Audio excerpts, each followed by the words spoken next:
Hi, everyone, and welcome to another Behind the Scenes as we are preparing for our upcoming Evensong this Sunday, March 2nd at 5 p.m. This weekend is special in the life of Transfiguration, of course, because we move back into the sanctuary on Sunday morning at 10 a.m., celebrating almost a year now of being out of the space for expansive renovation work in both the sacristy behind the sanctuary and in the main sanctuary.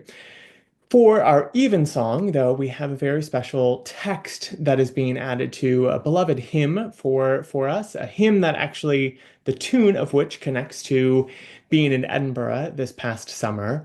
But we have with us today Bart Stockton to tell us about the text that he's written for this hymn. And so I'd like to welcome him to our little behind the scenes interview process. And Bart, I'm wondering if you could tell us a little bit about your connection to Transfiguration.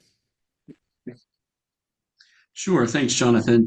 I joined Transfiguration in probably 2008, I want to say, after moving from Southeast Texas, where I had been involved in an Episcopal church there for a few years.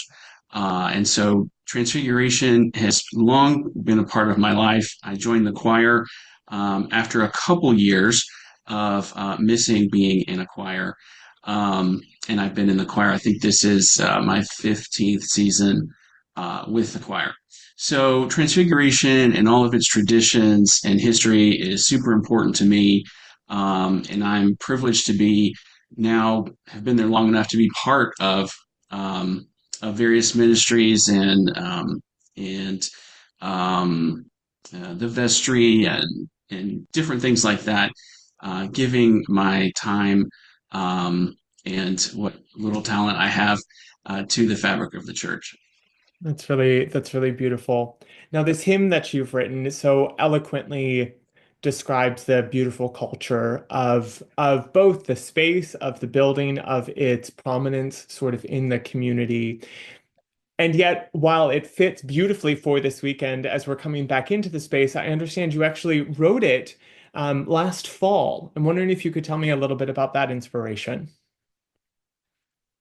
Sure. I was we were like you mentioned, we were introduced to the hymn tune Wolvercote in Edinburgh when we were on our trip, the choir trip there last summer, and we brought that tune back, which we don't have in our normal life in the Episcopal Church. We have that hymn tune in our hymnal, but it is placed with a text that is um, for the anniversary of the dedication of a church, but it is so there's some gendered language and talk of comrades and things like that. So when Joel was looking at the hymn that we have in our hymnal and that text, he was excited when it said it was for the anniversary of a dedication because we needed something for our rededication and moving back into the nave. And as that date has gotten pushed back and pushed back, and it's finally here, um, that's how that started.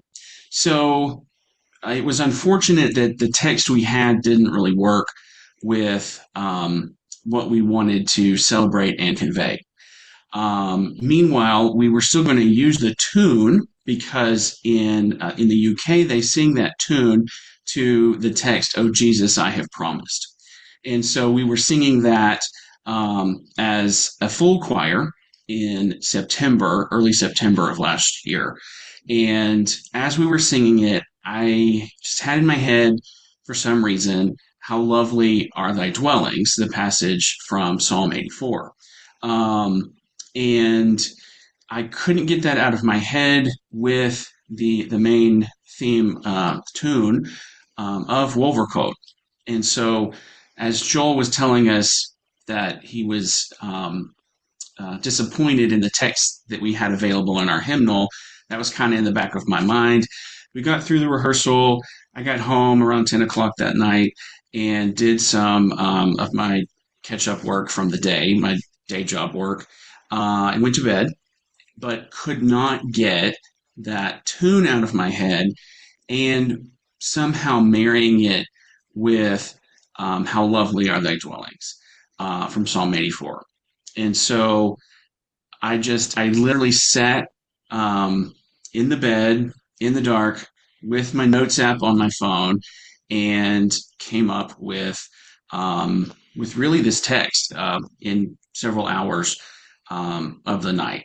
And so rather than how lovely are thy dwellings, I was remembering in the book of Numbers, the passage is how goodly are thy tents. And so I thought, well, goodly has a twofold meaning in that it is both um, of um, of excellent, um, pleasing, excellent, but also large and encompassing. And so I thought that is kind of an excellent way to think about the church universal, but specifically the Church of the Transfiguration. And so I changed it to how goodly are your dwellings. And the rest of the text just sort of flowed out over a number of hours in the dead of night. I could not go to sleep without getting it out in some tangible format, which is unique for me. I have not written verse since an assignment, maybe in high school. I write all the time, but it's real estate textbooks. So it was very weird that I had this that I could not let go of in order to sleep. And so by the next day, um, I revised a few things. 2 days later, on that Friday, I sent it to Joel and just said, "Hey, look, I just had to get this onto paper, so to speak." And I went ahead and paired it um, loosely as best I could, not having music notation software at the time, with the hymn tune to show it to him. And to my surprise, Joel loved it. And then after some time, took it to the clergy who also um, loved it.